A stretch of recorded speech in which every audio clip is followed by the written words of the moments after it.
الحمد لله رب العالمين والعاقبة للمتقين والصلاة والسلام على رسوله الكريم أما بعد فأعوذ بالله من الشيطان الرجيم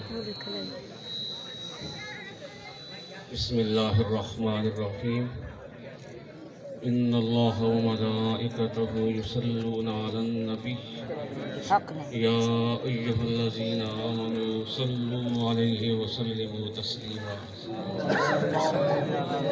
مولاي صل وسلم دائما أبدا على حبيبك خير الخلق كلهم محمد سيد الكونين والثقلين والفريقين من عرب ومن عجم هو الحبيب الذي ترجى شفاعته لكل هول من الأهوال مقتحم مولاي صل وسلم دائما أبدا على حبيبك خير الخلق كلهم دروشی پڑھیں سب لوگ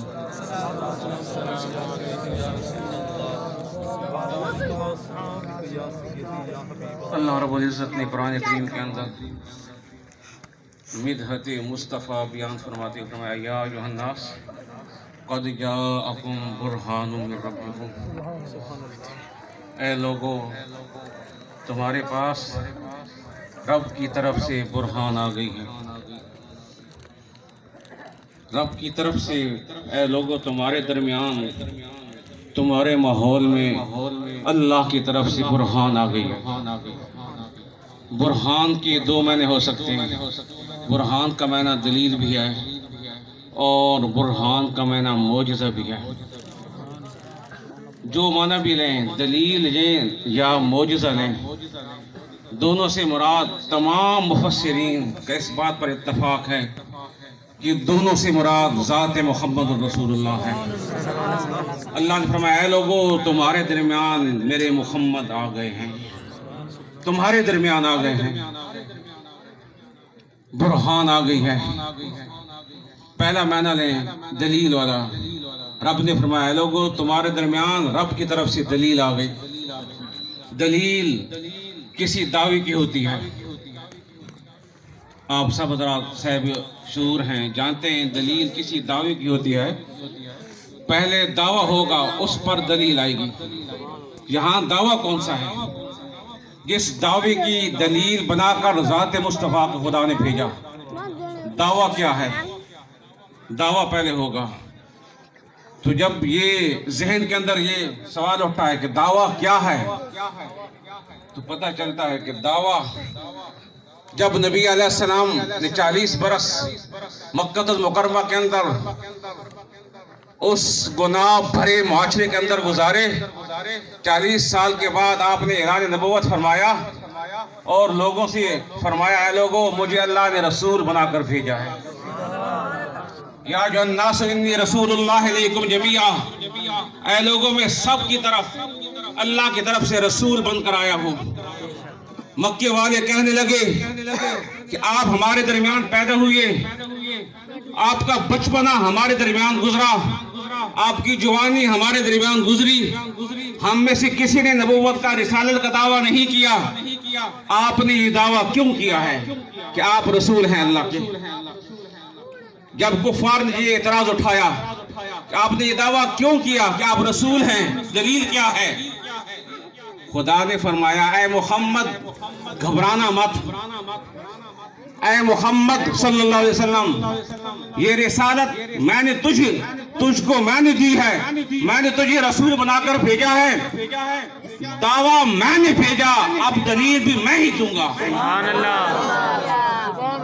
خدا نے فرمایا یا ایھا الناس قد جاءکم برہان من ربکم، اس دعوے پر دلیل طلب کرنے والوں سن لو، کان کھول کر سن لو، میرے مصطفیٰ نے یہ دعویٰ کیا کہ میں اللہ کا رسول ہوں، میرے مصطفیٰ کی ذات ہی اس رسالت کی دلیل ہے، میرے مصطفیٰ کی ذات ہی اس رسالت کی دلیل ہے۔